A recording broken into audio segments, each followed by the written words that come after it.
इंद्रशतबंदियाणं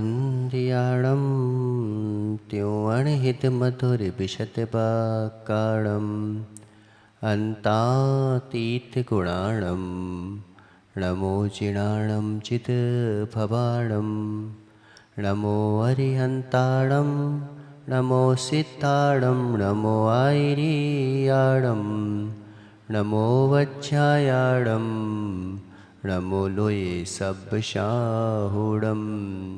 पंच परमेष्टि भगवान की, 1000 आदिनाथ भगवान की, आचे भुवन गणाचार्य विराग सागर जी महाराज की, आचे भगवान गुरुवर विशुद्ध सागर जी महाराज की, 3 कम 9 कोटि मुनिराजों की।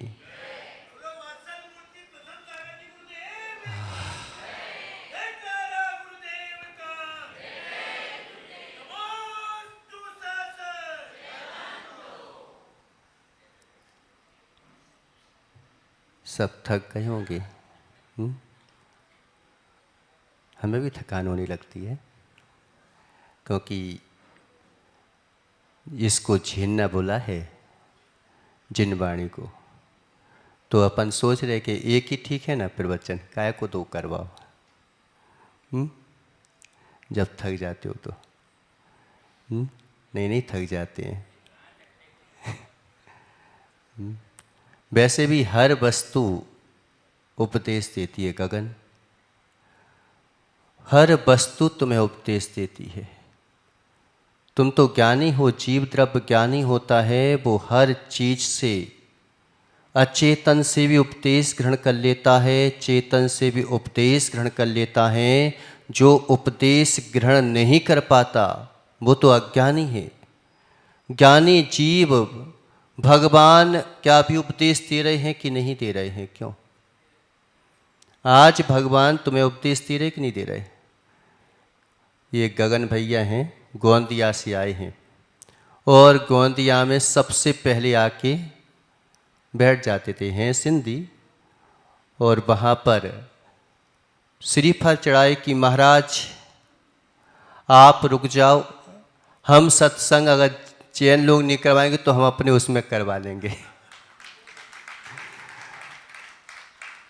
रायपुर तक इन्होंने और एक हरवृक्ष, 2 भाई थे, तो दोनों ने पूरा जो है, पूरा परिवार ने, पूरा जो है सभी लोगों ने रायपुर तक पूरा बिहार करवाया। तो उपदेश तो अगर हमें ग्रहण करना है तो हर वस्तु तुम्हें उपदेश देती है, हर चीज तुम्हें उपदेश देती है। बोला हुआ उपदेश तो मालूम चाहे कि कभी पूरा होता ही नहीं है, क्योंकि अगर बोलने में उपदेश पूरा हो गया तो वस्तु का सीमितता आ जाएगी, फिर अनंतता कैसे बचेगी उसमें?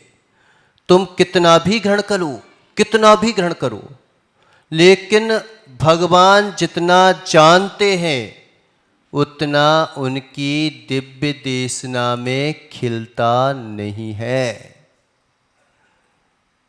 अगर पूरा खिल जाए तो वस्तु तो एक सीमित अवस्था में हो गई, फिर अनंतता कैसे बची? फिर अनंत ज्ञान का महत्व कहां से बचा? अनंत दर्शन का महत्व कहां से बचा? कितना भी उपदेश दे दो, कितना भी दे दो, क्या कारण है कि भगवान आदिनाथ स्वामी जैसी दीक्षा लिए तीर्थंकर स्वयं और धर्म तीर्थ को चलाने वाले स्वयं पहले से ही भाई बता देते कि ऐसी आहारचर्या करना है, क्यों नहीं बोला? किस लिए नहीं बोला? कि धर्म तीर्थ को चलाने वाले हैं, हर चीज का उपदेश दिया उन्होंने, अस्सी मसी कृषि वाणिज्य सबका उपदेश दिया, लेकिन आहारचर्या का उपदेश नहीं दिया। नहीं दिया? दिया क्या? खड़े हो गए? क्यों नहीं दिया? क्योंकि वास्तविकता में कई उपदेश तो मात्र हमें खुद ही समझना पड़ते हैं। कई उपदेश तो हमें मात जानना पड़ते हैं, उन उपदेशों को बोला ही नहीं जा सकता।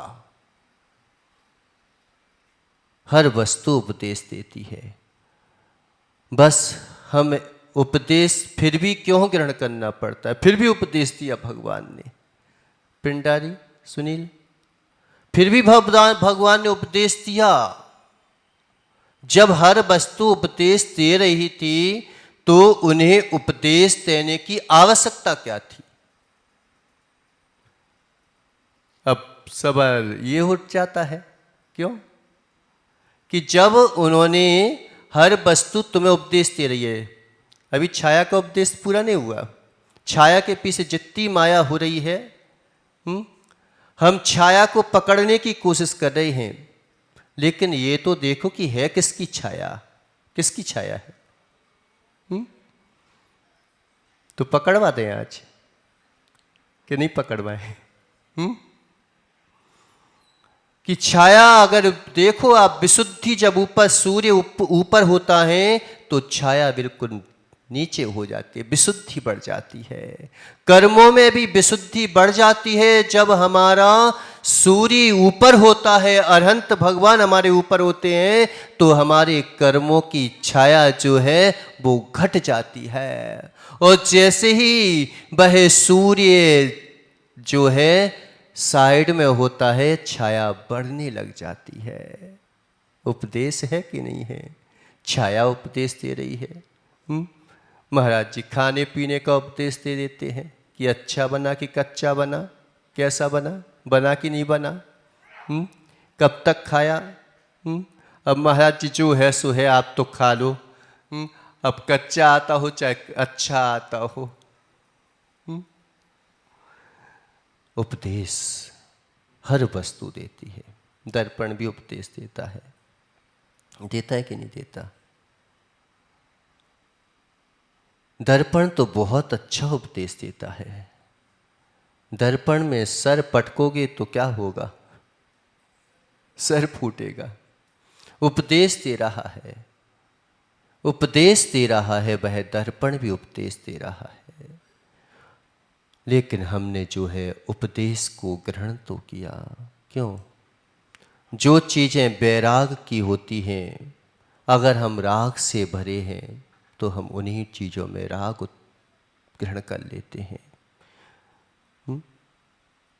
जिन चीज़ों में हमें वैराग होना चाहिए, हम बड़े आनंद के साथ उनमें राग कर लेते हैं। बादलों ने उपदेश दिया चंद्र प्रभु भगवान को, उपदेश दिया था कि नहीं दिया था? क्या इसके पहले बादल बनते मिटते नहीं थे क्या? क्या जिंदगी में एक ही बार बने मिटे होंगे वो बादल? और आप जो है बादलों को क्या नहीं देखते रोज? बड़े आनंद से, क्या सुनहरे बादल हैं, क्या सुहावने बादल हैं, कितने अच्छे बादल हैं, कितने जो है बनते बादल हैं।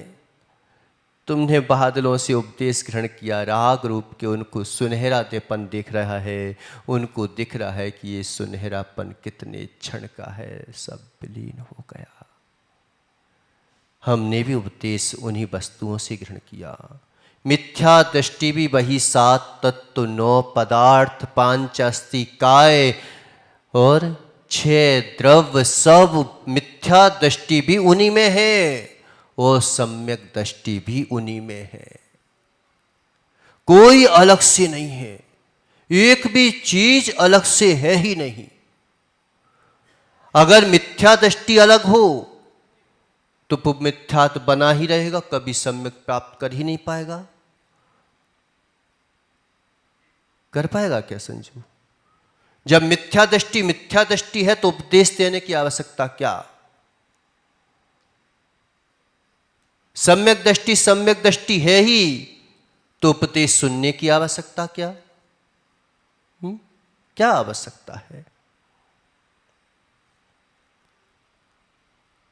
गहरे तथ्य है कि उपदेश तो हर वस्तु देती है। पंखा भी उपदेश देता है, खंबे भी उपदेश देते हैं, देखने वाले उपदेश तो बहुत कम है, बहुत कम है। अदृश्य उपदेश अनंत है। धर्म द्रव्य की व्याख्या की कि धर्म द्रव्य पर श्रद्धा नहीं करोगे तो तुम जो है मिथ्यात्व में चले जाओगे, क्योंकि वही तुम्हें चलने चलाने में सहायक कर रहा है। चल तुम रहे हो, उसके बिना तुम्हारा काम नहीं हो रहा है, दिख नहीं रहा है कि है कहां आखिरकार वो चीज। आकाश तुम्हें उपदेश दे रहा है। क्यों गगन? कि मैं जो हूं सबको लेके चल रहा हूं, एक चीज को नहीं छोड़ रहा हूं। चाहे मेरा दुश्मन हो, चाहे मेरा दोस्त हो, चाहे मेरे से जो है अपनाने वाला हो, मैं ना किसी से राग कर रहा हूं, ना द्वेष कर रहा हूं। उपदेश दे रहा है, लेकिन उस उपदेश को आज तक ग्रहण कर पाए क्या?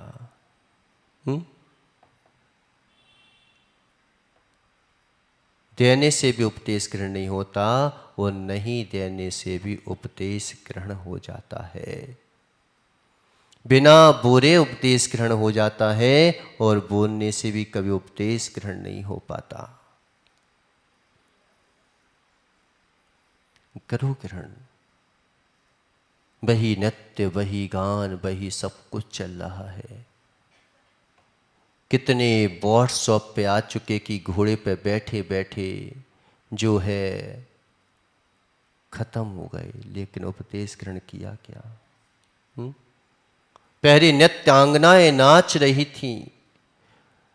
क्या आदिनाथ भगवान को इससे पहले पता नहीं था कि मृत्यु भी होती है? कई लोग कहते हैं कि उन्होंने मृत्यु पहली बार देखी थी।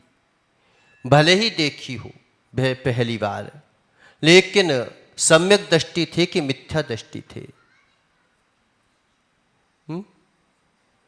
करो ग्रहण कि सम्यक दृष्टि थे कि मिथ्या दृष्टि थे वो आदिनाथ भगवान।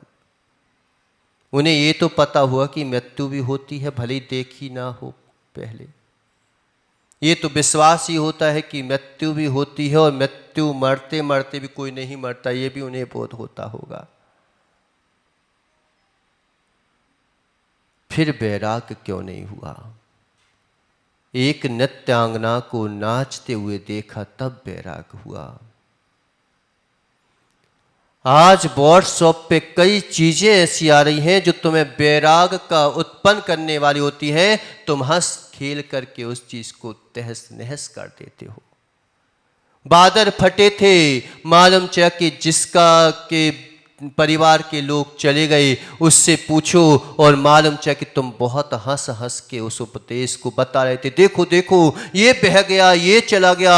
जिसका जा रहा है उससे पूछो कि कैसे बेचारा जो है सहन कर रहा है।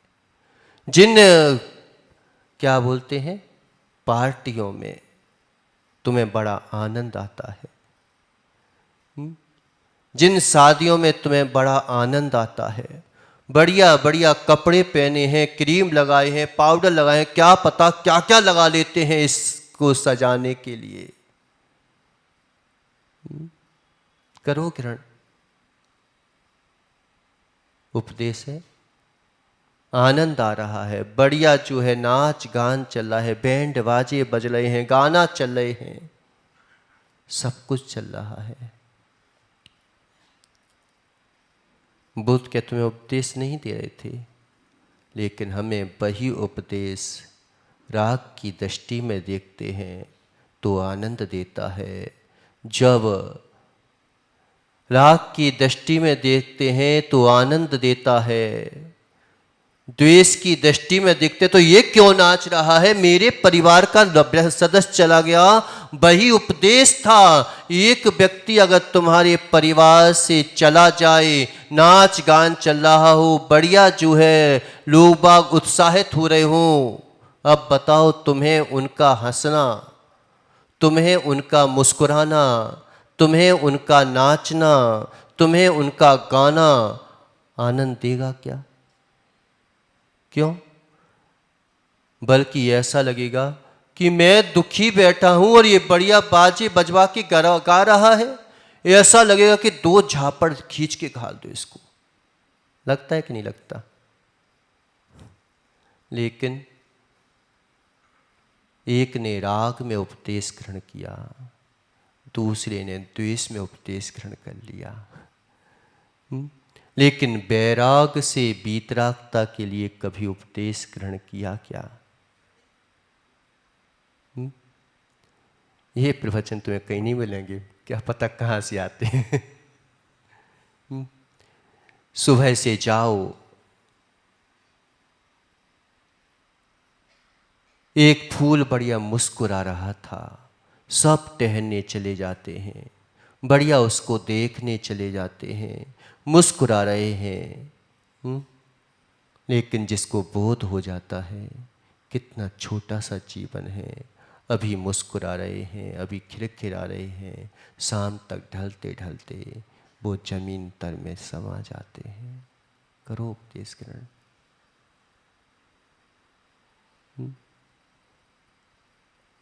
बिजली को देखते हैं और बढ़िया आनंद ले रहे हैं। हम तो आजकल जो है बिजली ना भी चमके तो भी हम जो है बाग बगीचों में ऐसे यंत्र बना रखे कि उनमें बिजलियां चमकाते हैं। क्या उपदेश नहीं दिया? क्या हुआ उपदेश का? कोई मतलब नहीं उपदेश का। इसलिए जरूरी नहीं कि शब्दों में उपदेश ग्रहण किए जाएं। निशब्द उपदेश बहुत विशाल होता है। शब्दों के उपदेश से तो हो सकता है कि तुम ताली बजा लो, हो सकता है हंस लो, खिलखिला लो, क्या बस सुनने बैठे हो कि कच्ची की अच्छी, बस इस उपदेश को तुमने सुन लिया, बस निकाल दिया। कब वो हंसी की बात आएगी, कब वो मुस्कुराने वाली बात आएगी, कब वो चीज आएंगी, और हम जो है ताली बजा के चले जाएंगे, जड़ा के चले जाएंगे। क्या हो गया? उपदेश है। हर वस्तु, दर्पण भी उपदेश देता है, छाया भी उपदेश देती है, कर्म भी उपदेश देते हैं कि इन कर्मों में तुम कौन से कर्म कर रहे हो। हम चाहें तो पाप कर्मों में ज्ञानी होना अच्छी बात है, लेकिन ज्ञान का अहंकार अज्ञानता की निशानी है। धनवान होना अच्छी बात है, लेकिन धन का अहंकार निर्धनता की निशानी है।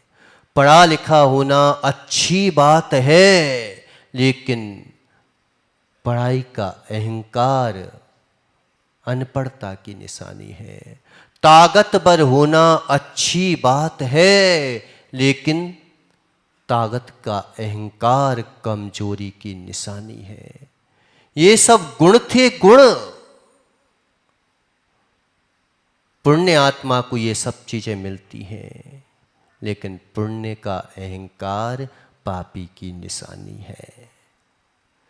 ओ, पुण्य का अहंकार पाप की निशानी है। गुण का अहंकार जब तुम्हें अवगुणी बना देता है, तो अवगुणों का अहंकार तुम्हें कहाँ पहुँचाएगा? गुणों का अहंकार होना जब तुम्हें अज्ञानी बना देता है, तो फिर जिसके पास गुण है नहीं, उसका अहंकार तुम्हें कहाँ पहुँचाएगा? ये मत सोचना कि कई लोग कह देते हैं, पता स्कूल कॉलेजों में, अब भैया तू बड़े घर की लड़की है, तू मेरे को क्यों चाहिए, ऐसे कई पटाने वाले होते हैं लोग बाग। तो ये मत सोचना कि वो बहुत सज्जन व्यक्ति है।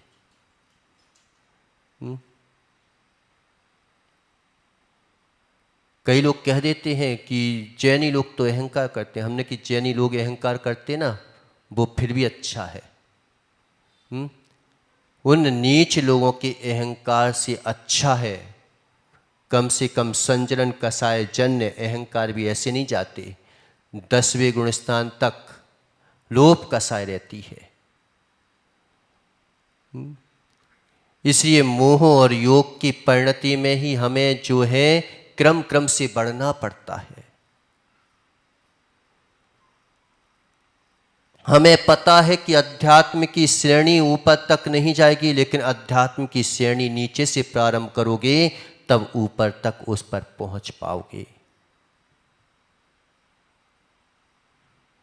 निर्णय तो हमें अध्यात्म से ही लेना पड़ता है। कभी भी किसी भी चीज का निर्णय हो, चलना भले ही हमारा व्यवहार से होता है, क्योंकि व्यवहार तो वास्तविकता में कमजोरी की निशानी है और निश्चय ताकतवर की निशानी है। दोनों अपोजिट ही रहते हैं, एक दूसरे के पूरक ही रहते हैं। जब तक आदमी दोनों एक दूसरे के अपोजिट ना हो तो मजा आएगा क्या? क्यों आएगा? तुम दोनों, ये संजू और दिनेश क्या बोलते हैं, चेस खेल रहे हैं। अब चेस खेल रहे हैं, चलो भाई अपन दोस्त हैं, अपन दोस्ती यारी है, चलो चेस खेलते हैं।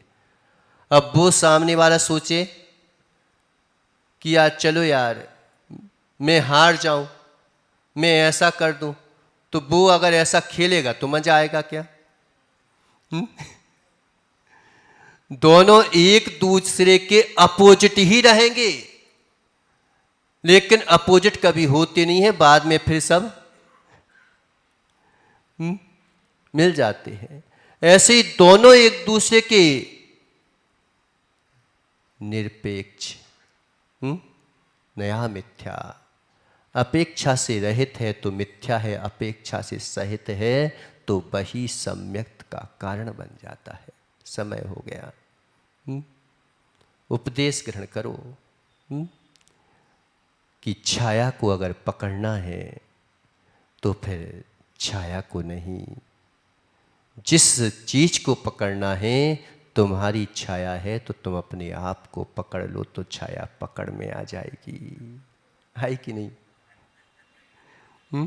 सर पकड़ना है तो तुम छाया का सर पकड़ोगे तो नहीं पकड़ में आ पाएगी। हम कर क्या रहे हैं? हम जो है उस छाया के सर को पकड़ते हैं, अपने सर को नहीं पकड़ते। अपने सर को पकड़ोगे, बताओ छाया का सर पकड़ में आएगा कि नहीं आएगा? अपने हाथ को पकड़ोगे तो छाया का हाथ पकड़ में आएगा कि नहीं आएगा? वो कर्म किए किसने है, इस ओर ध्यान दो। इस ओर ध्यान दे दिया, हम छाया के पीछे जितनी माया करते हैं उतनी अपनी ओर नहीं देखते, नहीं तो काया पलट हो जाए। इसलिए अपने आप को पकड़ने का प्रयास करो कि ये मेरे ही कर्म हैं। हम दूसरे को दोष देंगे तो मालूम चला कि कर्म जो है और आगे बढ़ते जाएंगे। जैसे तुमने अगर छाया को पकड़ने की कोशिश की तो वो और आगे बढ़ जाएगी, तुम और आगे देखोगे, वो और पीछे चले जाएगी, कहीं दाएं जाएगी, कहीं बाएं जाएगी, कहीं पीछे जाएगी, आगे जाएगी, कहीं ऊपर जाएगी, कहीं नीचे जाएगी, कितनी भी जाएगी वो। और हम क्या पार कर रहे हैं? इन कर्मों को पकड़ने की कोशिश कर रहे हैं, धर्म को पकड़ने की कोशिश नहीं कर रहे हैं। धर्म को पकड़ लो, कर्म पकड़ में आएंगे कि नहीं आएंगे? ये 148 कर्म प्रकृतियाँ, उनके असंख्यात भेद, ये सब जो है भगवान ने बताए कि नहीं बताए? तुम उनसे बंधे बैठे हो और वो जो है निर्बंध बैठे हैं, लेकिन ये माताएं रोटी बनाती हैं, व्याख्यान नहीं कर पाती इतना, क्योंकि वो पकड़ के बैठी ना रोटी को। रोटी को पकड़ोगे तो व्याख्या नहीं कर पाओगे, जान नहीं पाओगे। रोटी को छोड़ दोगे तो जितना अच्छा व्याख्यान होगा उससे ज्यादा तो मालूम चला कि जितना व्याख्यान मुनिराज एक रोटी का कर देते हैं उतना ये बनाने वाली नहीं कर पाते। क्यों? क्योंकि हम खंबा पकड़े बैठे हैं, खंबे को छोड़ दो सारे खंबे दिखाई दे जाएंगे। अपने आप को पकड़ लो, सारे कर्म सारी विधि तुम्हें दिखाई दे जाएगी। बोले आदिनाथ भगवान की।